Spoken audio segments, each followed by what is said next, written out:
Joining me now is TalkTV's royal correspondent, Rupert Bell. Good afternoon, Rupert.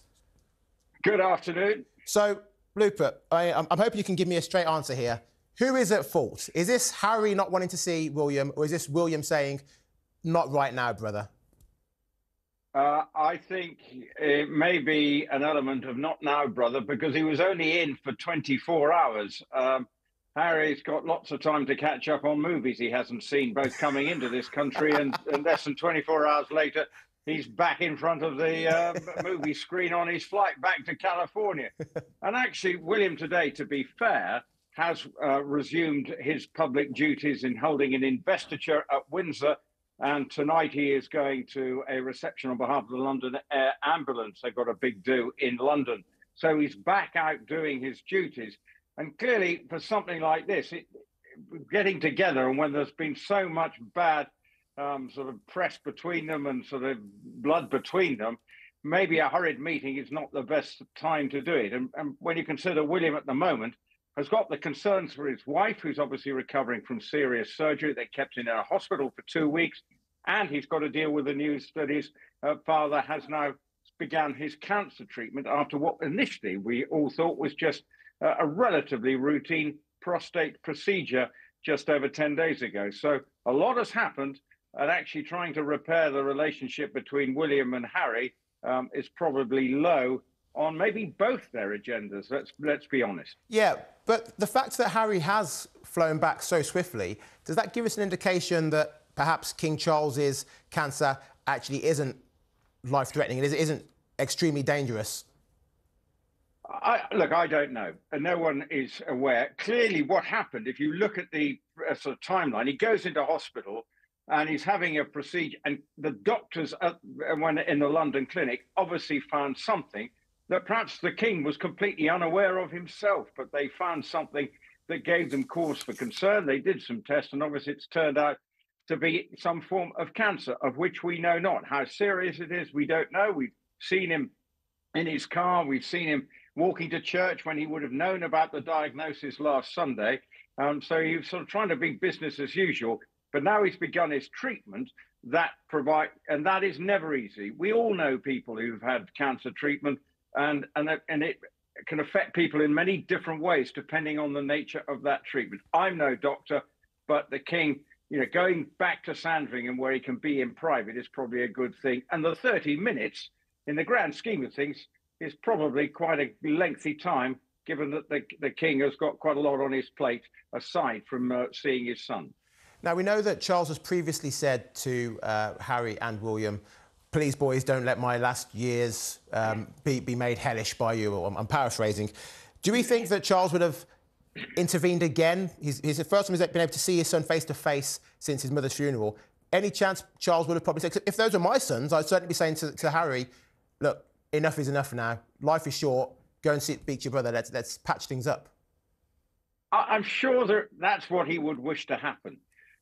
But for William, I think some of what was said against not only his wife and him and everything, it just left a really bad taste. And I think it's going to take a question of Harry, to some extent, being able to come forward and say, sorry, brother. But I don't see that happening, because Harry's convinced by his side of the story, where, of course, as the late Queen memorably said, a lot of recollections may vary. And so if you look at the two stories and sides of things, there's a long way apart from where events are perceived.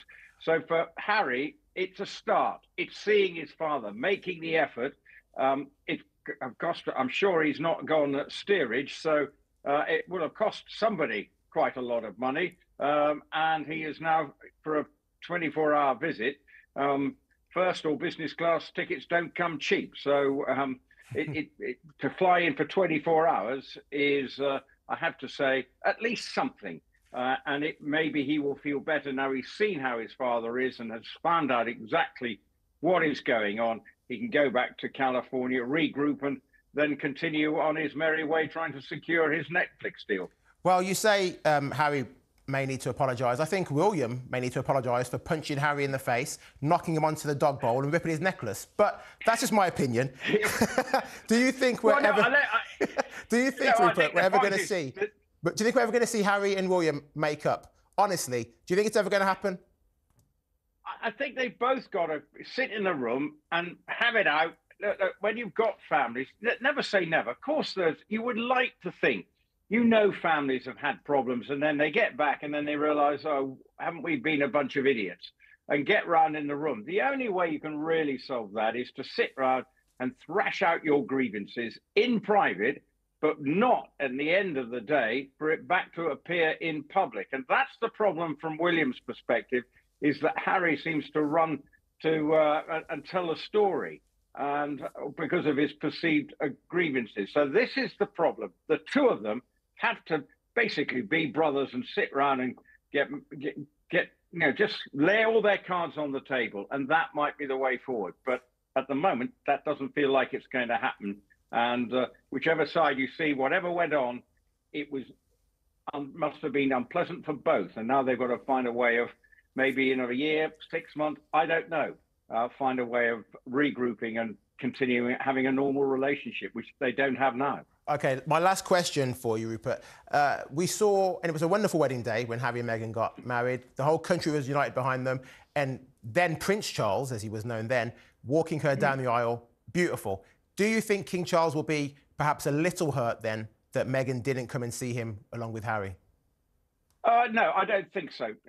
They've got children back home, and if he's coming in for 24 hours, I don't think that is you can understand that. And actually, if her coming would just add to the soap opera element to the procedure, but the story now, we're focusing on Harry coming in for 24 hours. If she'd been in town, it would add a new dimension to it. So I think they did the right thing in the fact that it was just Harry coming over. But will we ever see Meghan back in this country? I'm not sure she's rushing to come back. She didn't necessarily, we now know she didn't enjoy her time being as part of the royal family. And when you think back to that wedding day, that was her biggest ever moment. She's walking into the church on her own, picked up and scooped up by her father-in-law. And as you say, there was a great deal of positivity about that day. Unfortunately, that positivity turned negative very quickly. And that's sad, I think, for all and sundry. Yeah, look, Meghan Markle is damned if she does and damned if she doesn't. Either way, she's going to get hatred from the British press, especially. But I do think this is her children's grandfather. He's got cancer. I know 24 hours is a short period, but they can afford it. You say a first-class ticket costs a lot of money. Netflix don't mind shelling out for that. They could afford to come over, see the granddad, give Charles some joy, and then go back. Have you flown with small children on a 10-hour flight? I'm sorry, I don't care whether you're in business, first class or economy. It's a nightmare because you spend most of your time walking from Los Angeles to Heathrow, going up and down the aisle. So I have a great deal of sympathy while the children are left home. Maybe they need to come for a longer period of time and spend some time, whether it be at Balmoral or Sandringham, and then they can see their grandfather and restore a relationship with him. And I'm sure he would very much like that. But when's it going to happen? And obviously he's going to continue his recovery, but maybe in the summer, hopefully they could find time to come and spend some time wherever the king is going to spend his summer holidays, and hopefully have recovered from his cancer by then.